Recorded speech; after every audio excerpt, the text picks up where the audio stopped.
Halo semua, selamat datang di Biro Investigasi. Hari ini saya akan berbagi dengan Anda yang sebenarnya terjadi dalam kasus sisa-sisa di mesin sumur pada tahun 1991 yang terjadi di Kabupaten Siwu, Provinsi Henan, China. 23 Mei 1991, hari ini adalah hari di mana Provinsi Henan berkumpul ke Pekan Raya. Seorang gurung wanita yang tinggal di sebuah desa yang tidak jauh dari ibu kota kabupaten. Wei Xiumin, karena harus membawa anaknya yang berumur 4 tahun ke dokter, dia juga ingin membeli baju baru untuk putrinya. Jadi dia mengendarai sepeda membawa anaknya ke kabupaten. Sebelum pergi, Wei Xiumin juga memberitahu orang tua di rumah akan kembali sebelum jam 3. Dia harus mengajar anak-anak di sore hari. Namun sampai malam, keluarganya belum melihat Wei Xiumin kembali. Suami dan saudara laki-lakinya telah mencari semua tempat di desa. Tetapi Wei Xiumin dan anaknya yang berusia 4 tahun itu masih belum ditemukan. Saat ini, mendengar dari beberapa penduduk desa yang pergi ke Pekan Raya bersama, sepedanya ada di samping mesin sumur yang terbengkalai dengan keadaan sepeda yang terbalik. Keluarganya mendengar, segera ke sana untuk melihatnya. Pada saat ini, sepeda terbalik yang disebutkan oleh penduduk desa telah hilang dan melihat ke dalam sumur yang terbengkalai. Keluarganya mengambil senter untuk menerangi sumur itu, menemukan tubuh seorang anak laki-laki mengambang di atas air, dan itu adalah putra Wei Xiumin yang berusia 4 tahun. Melihat hal ini, ayah yang datang untuk mencari anak itu terkejut sampai ia merasa kakinya lemas. Keluarga yang menemani segera melapor ke polisi. Biro Keamanan Umum Kabupaten Siwu sedang bertugas malam itu. Fan Xin He, Wakil Kepala Kepolisian Investigasi Kriminal. Ini adalah kasus besar pertama yang dia tangani setelah menjabat. Dia baru berusia 28 tahun saat itu. Benar-benar tidak menyangka memakan waktu 25 tahun untuk menyelesaikan kasus ini. Setelah menerima laporan, Fan Xin He buru-buru memimpin polisi ke tempat kejadian. Tahun 1991, namun teknologi investigasi kriminal belum banyak berkembang saat itu. Bahkan bukti paling penting seperti foto hanya bisa foto hitam putih saja. Malam itu sangat gelap. Polisi yang bertugas mengambil gambar meminta rekannya untuk menahan senter, menahan napas selama setengah menit untuk mengambil foto. Setelah berbagi akses di sekitar sumur bermotor, salah satu petugas polisi mulai menyelamatkan tubuh anak itu. Tapi setelah mengangkat anak itu, tubuh wanita telanjang di bawahnya muncul ke permukaan. Kemudian dikonfirmasi oleh anggota keluarga yang berada di tempat kejadian, orang ini adalah Wei Xiumin, seorang guru wanita di kota ini. Setelah tubuhnya diselamatkan, investigasi forensik pun secara resmi dimulai.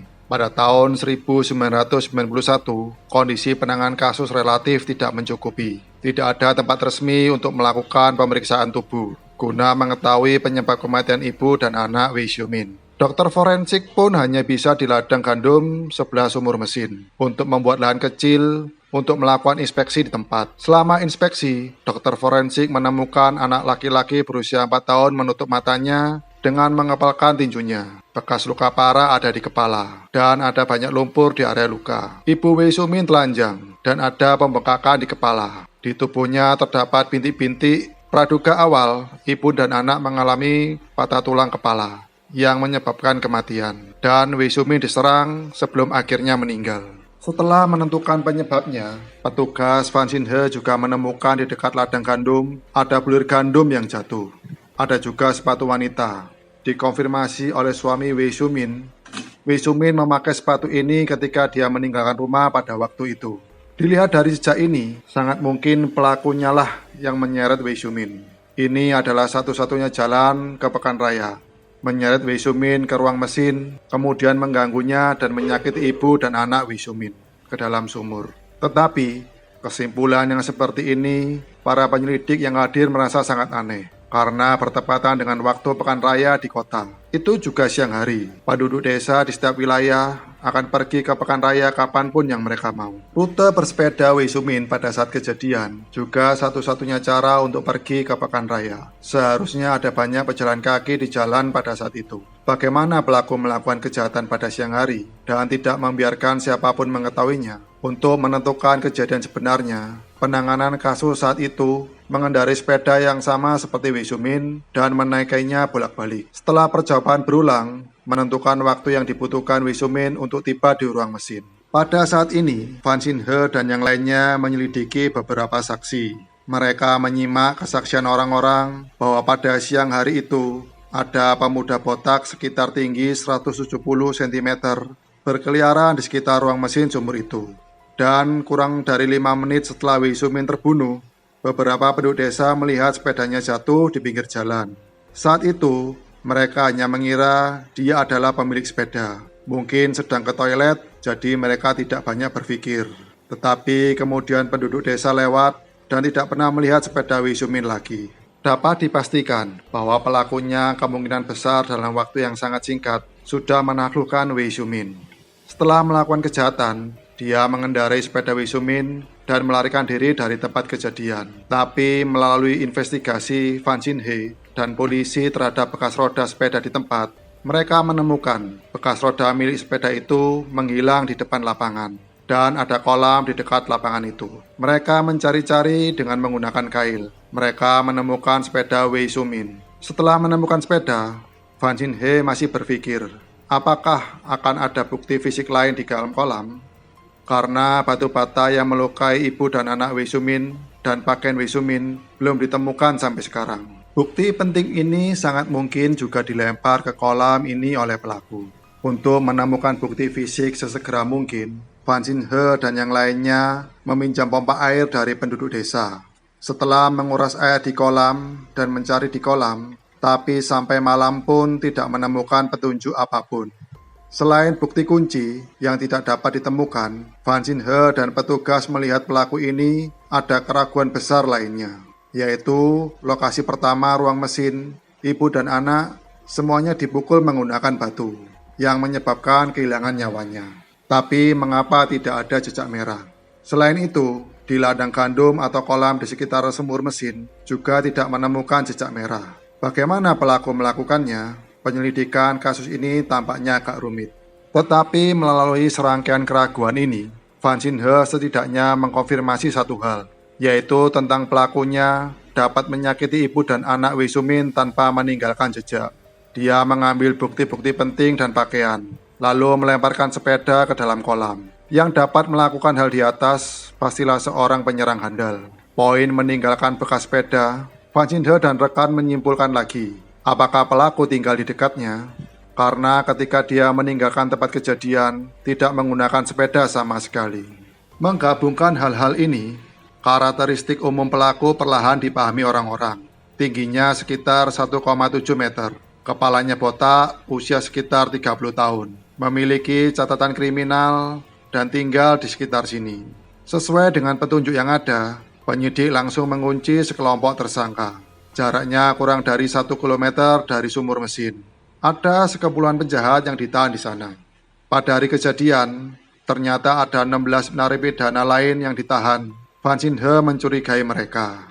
Penduduk melihat ada seorang pria botak, narapidana yang pergi bekerja mengambil kesempatan untuk melakukan kejahatan. Pada tahun 1991, sebagian besar narapidana pergi bekerja melalui pengawasan bersama. Karena ini, Fan Xin-he fokus pada 16 tahanan, menuliskan kondisi kerja dalam pengawasan yang terjadi pada hari itu secara rinci.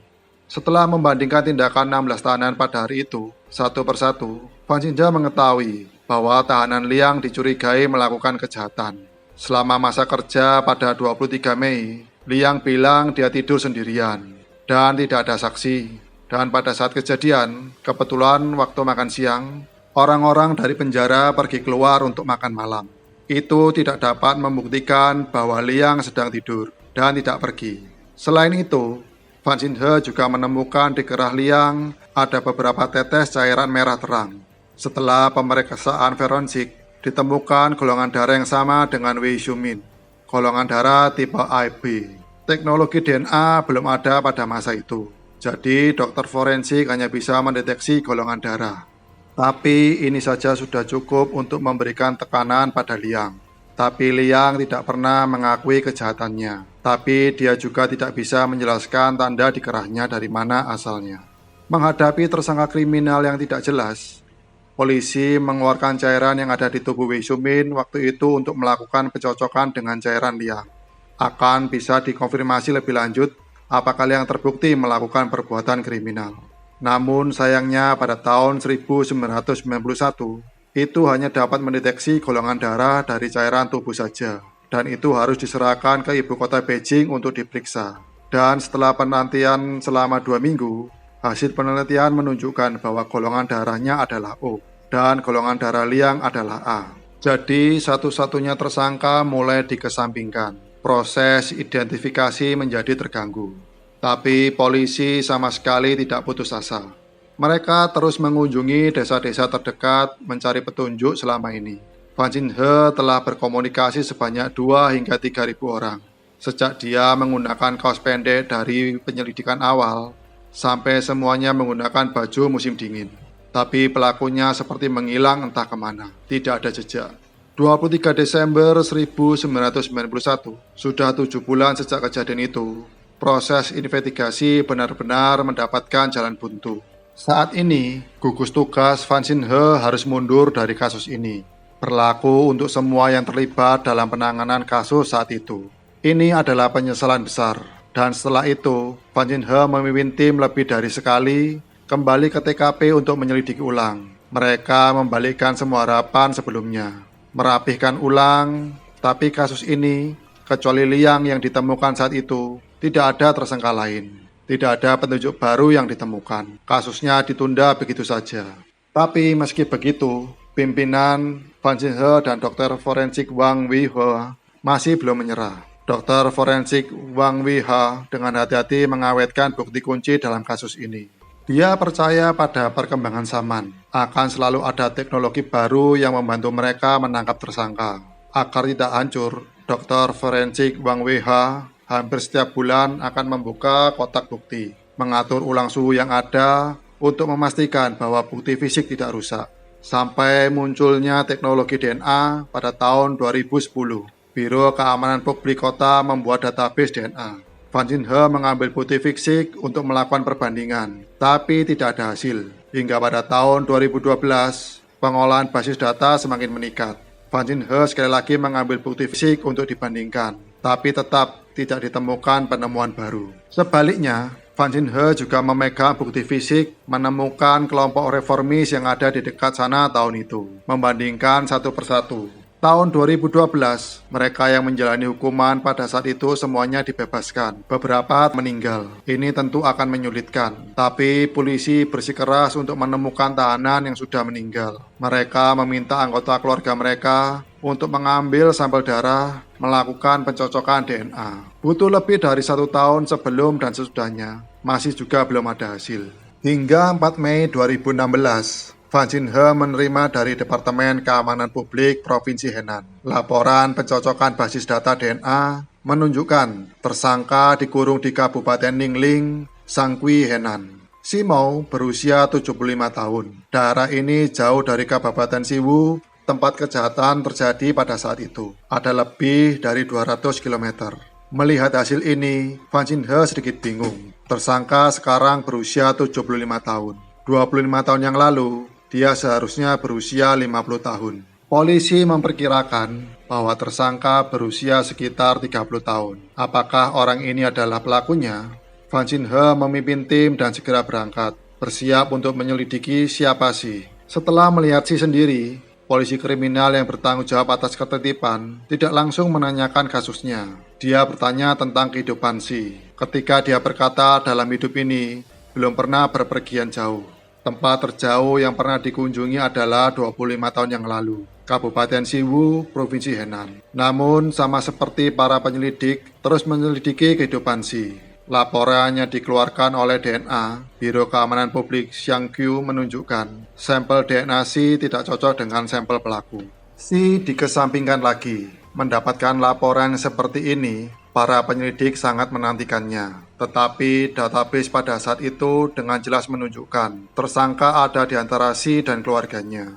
Karena Si telah dihapus dari daftar tersangka kemungkinan besar adalah putra Si. Setelah mengunjungi penduduk desa dalam daftar lampiran, Fan Jin-he akhirnya mengidentifikasi seseorang yang telah meninggal selama 10 tahun. Dia adalah putra tertua Si, Si De. Setelah hasil pencocokan, menunjukkan 3 putra Si yang lainnya terbebas dari daftar tersangka. Masih ada satu yang belum dicentang, yaitu putra tertua yang tidak lagi hidup. Katanya ketika orang ini masih hidup, sering melakukan kejahatan dan masuk penjara. Penduduk desa sangat enggan ketika menyebut tentang dia. Tampaknya Sida adalah tersangka yang sangat sesuai. 25 tahun yang lalu, dia berumur 28 tahun. Juga pernah dipenjara di Kabupaten Siwu. Meskipun kasusnya sudah dibebaskan dari menjalani hukumannya, tapi dia tidak pulang. Dia tinggal di Kabupaten Siwu. Pada saat itu, Si mengatakan bahwa dia pernah ke Kabupaten Siwu, sebenarnya hanya untuk mengunjunginya. Target tersangka telah ditentukan, selebihnya adalah konfirmasi akhir melalui tes DNA. Tapi penyidik tidak melakukan DNA yang berguna di tempat tinggalnya. Untuk membuktikan apakah Sida adalah pelaku kejahatan tersebut, hanya ada satu cara, inspeksi peti mati terbuka. Namun saat Si mendengar bahwa polisi akan menggali makam putranya, dia sempat tidak setuju. Si berkata tentang menggali pemakaman, polisi perlu membuka peti mati untuk keperluan dirinya, 225 juta rupiah. Polisi mengetahui melalui pernyataan dari penduduk desa. Ketika Sida meninggal tahun itu, Si bahkan tidak mengadakan acara pemakaman dan tidak ada peti mati. Sida dimakamkan di tanah yang rusak. Di sebelahnya adalah limbah terbesar di desa. Jadi, polisi secara langsung mengungkapkan pikiran hati Si. Si akhirnya setuju untuk membuka peti mati. 23 Mei 2016, dari pembunuhan ibu dan anak Wei Xiumin, 25 tahun telah berlalu. Hasil laporan identifikasi DNA Sida menunjukkan DNA Sida dan pelaku kejahatan yang tertinggal di tubuh Wei Xiumin keakuratannya mencapai 99,9999%. Pelakunya adalah Sida. Ini adalah penyelidikan yang berlangsung selama 25 tahun. Keluarga korban akhirnya mendapatkan hasilnya. 25 tahun, polisi tidak melupakan keluarga ini. Meskipun pelaku telah meninggal selama 10 tahun. Dia tidak dihukum oleh hukum negara. Tapi sebelum dia meninggal, dia menderita penyakit dan kesakitan. Setelah dia meninggal, dia dimakamkan di sebelah tangki limbah. Ini mungkin hukuman dari surga untuknya. Video hari ini sampai di sini. Jika menyukai konten saya, silakan berikan tanda suka dan tekan tombol subscribe. Sampai jumpa di edisi berikutnya.